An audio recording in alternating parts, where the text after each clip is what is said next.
You've seen the postcards, pristine white sand stretching as far as the eye can see, promising tranquility and escape. Crystal blue water gently lapping the shore, a lone coconut tree swaying in the breeze, the very picture of serenity. Paradise, right? The ultimate getaway, a place to unwind and forget the stresses of everyday life. That postcard is a beautiful liar, a carefully curated image designed to sell you a dream.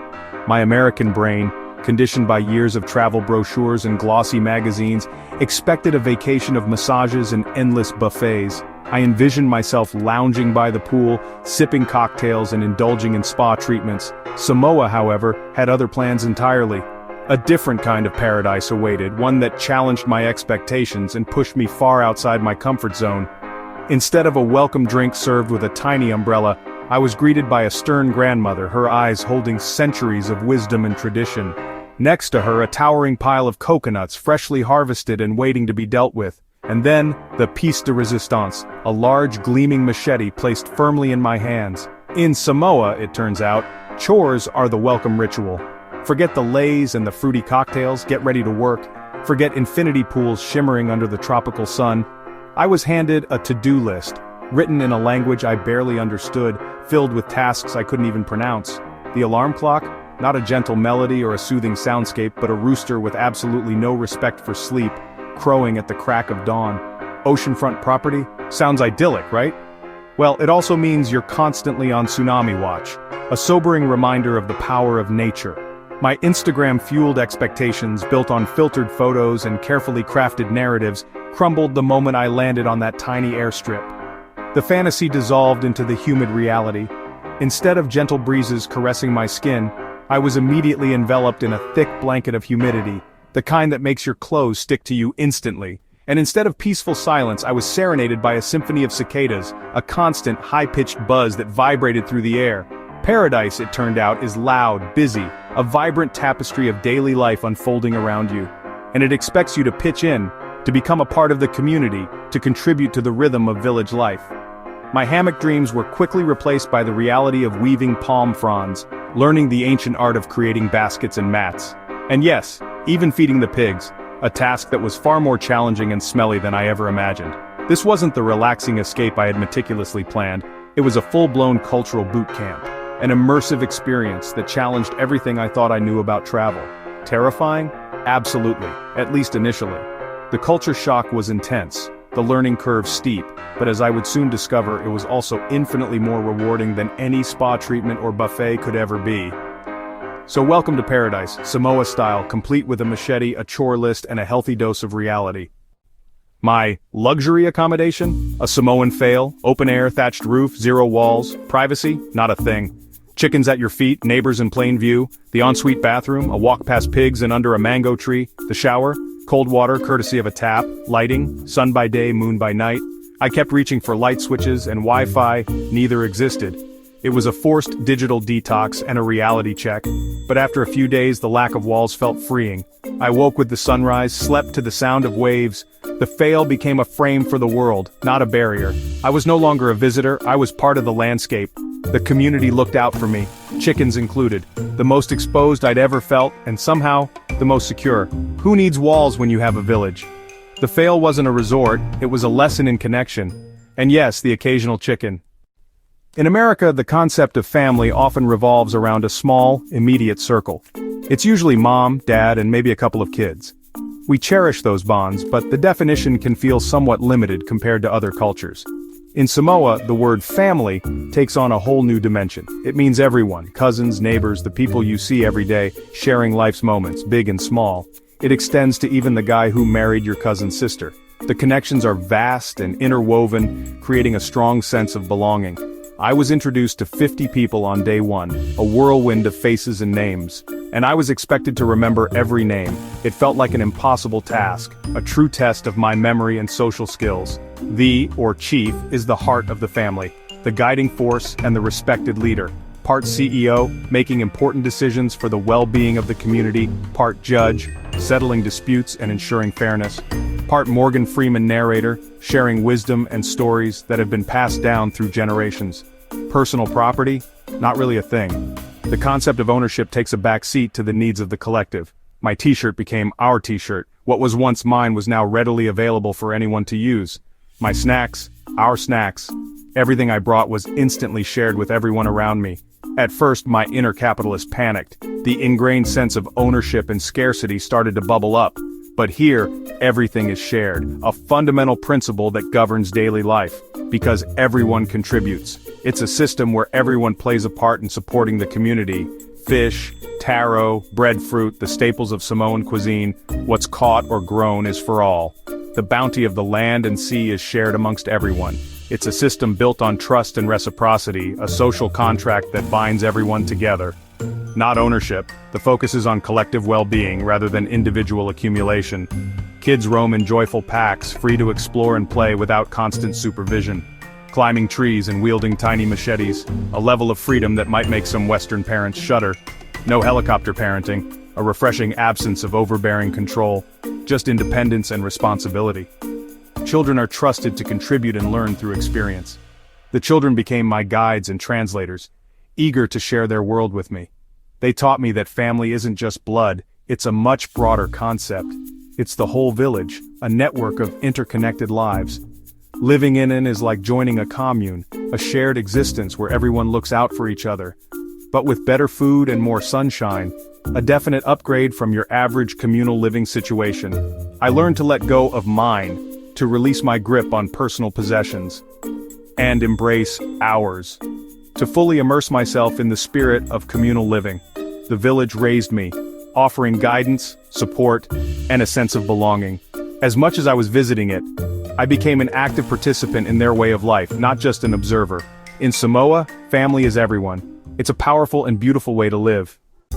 My American mornings were a blur of alarms and emails, a frantic race against the clock, the constant notifications, the endless to-do lists. It felt like I was always playing catch-up. I was trapped in a cycle of stress and deadlines, a world away from the tranquility I was about to discover. In Samoa, the sun woke me, not a jarring alarm, but the gentle warmth of a new day dawning over the Pacific. It was a sunrise that painted the sky with vibrant colors, a stark contrast to the gray concrete jungle I was used to. And the first task was sweeping, everywhere. The entire village participated, a communal effort to cleanse and prepare for the day ahead. It wasn't just about tidiness. It was about respect for the land and the community. It's a meditative ritual that starts the day with calm, the rhythmic swish of the broom, the gentle breeze, the sounds of nature. It all combined to create a sense of peace and mindfulness. It was a world away from the chaos of my former life.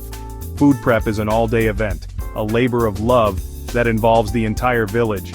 From gathering ingredients to preparing the umu, the traditional earth oven, it's a process that connects people to their food and to each other. No grocery stores, just plantations and teamwork. The concept of convenience food simply doesn't exist here. Everything is sourced locally, grown with care, and shared amongst the community. It's a sustainable way of life that fosters a deep connection to the land. My job? Haul coconuts, a task that quickly humbled me. These weren't the pre-packaged coconuts I was used to seeing in the supermarket. These were heavy, freshly picked coconuts, and there were a lot of them. While my host brother scaled trees like a pro, he moved with an agility and grace that I could only dream of, effortlessly plucking coconuts from the towering palms. It was a skill passed down through generations, a testament to their deep connection to the land. The midday heat brings a village-wide siesta, a welcome respite from the tropical sun. The village quiets down and everyone seeks shade and rest. 2 hours of deep, guilt-free sleep. It's a time to recharge, to reconnect with oneself, and to prepare for the afternoon's activities. In Samoa, napping isn't lazy, it's survival. It's a recognition of the body's natural rhythms and a way to cope with the intense heat. It's a lesson in slowing down and listening to what your body needs. The afternoon is for fishing, a chance to provide for the family and connect with the ocean. Weaving, creating intricate mats and baskets that are both beautiful and functional. Or playing in the lagoon. Children splash and laugh, their joy echoing across the water. No deadlines, no rush. A complete absence of the pressures that had defined my life back home, just the rhythm of sun and tide. Life moves at a slower pace, dictated by the natural world rather than artificial schedules. The day is shaped by nature, not by clocks. There's a sense of freedom that comes from living in harmony with the environment. Productivity is measured in meals shared, a time for families to come together and connect over food and conversation, and chores done together. Every task is a shared responsibility, fostering a sense of community and belonging. The grind here has soul. It's not about climbing the corporate ladder or accumulating wealth, it's about contributing to the well-being of the community and living a life of purpose. I learned to slow down, to appreciate the simple things in life and to be present in the moment, to work with my hands to create something tangible and meaningful, to rest without guilt, to embrace the afternoon siesta and allow my body and mind to truly relax. The pace is gentle, the community strong, a network of support and connection that provides a sense of security and belonging. Stress melted away, replaced by a sense of belonging. I was no longer an outsider, I was part of something bigger than myself. The island grind is real. It's not a vacation, but a way of life that demands hard work and dedication. But it's a grind with heart, a grind that nourishes the soul and connects you to something truly meaningful, and always, a nap. A reminder to slow down, to rest, and to appreciate the simple joys of life. Forget kale smoothies. Samoan food is taro, breadfruit, bananas, coconut, and fresh fish. My first meal, boiled taro, baked breadfruit, and fish. Simple, filling, and delicious. An earth oven turns cooking into a social event and slow-cooked art. Coconut is in everything: milk, cream, oil, water. You earn it by cracking and squeezing, not buying a can. Meals are feasts, and saying "I'm full" is almost rude. Hospitality is measured in heaping plates. I ate until I couldn't move. Love served in taro and breadfruit. The food is about sharing, not impressing. I came for culinary adventure, found appreciation for simplicity. Fresh coconut cream ruined the canned stuff forever. The only challenge? The sheer quantity. Samoa taught me to savor food, not just consume it. Just don't ask for avocado toast. Back home, I'm glued to my phone. In Samoa, Wi-Fi is a myth. The only hotspot is a 30-minute walk and a prayer to the digital gods. The first days were rough. Phantom phone buzzes, the urge to Google everything. I was a screen zombie in withdrawal, but slowly, the urge faded. I started looking up, not down. I learned from people, not search engines. My brain quieted, my senses woke up. The forced digital detox became the trip's greatest luxury. Sometimes the best connection is no connection at all. The brochures show perfect weather. Reality? Bugs, rain, and surprises. The insects are straight out of a horror movie. Giant spiders, venomous centipedes, and relentless mosquitoes. Rain isn't a drizzle. It's a 20-minute monsoon that soaks everything, then vanishes. The Fale's thatched roof? Charming until it drips on your bed. Wildlife is everywhere. Chickens as alarm clocks, pigs as roaming comedians. I lost a flip-flop to a pig. True story. These aren't resort annoyances, they're daily life. No one complains, they adapt, laugh, and move on. Paradise isn't problem-free. It's about rolling with the chaos. The bugs, the rain, the thieving pigs, they teach resilience. You learn to swat, wait, and replace what's lost. The village doesn't sweat the small stuff. I learned to laugh at the surprises. Paradise is messy, unpredictable, and real. And sometimes, a pig steals your shoe. That's just life in Samoa. Sundays in Samoa are sacred: no chores, no swimming, just church, food, and sleep. The whole country shuts down. It's illegal to work. Church is a community event, everyone in white, voices rising in harmony. The sermon is long, the singing powerful, the spirit undeniable. After church, the ta'anai feast food from the family gathered, stories shared. You eat until you're blissfully comatose. Then, the entire village naps. It's tradition. The only post-feast debate: who'll win the next rugby match? God and Rugby Samoa's twin passions. Sunday is about faith, family, and rest. It's a rhythm my overworked American soul needed. No errands, no stress, just being together. I learned the beauty of a true day of rest, and the power of a 3-hour nap. I came to Samoa for a story.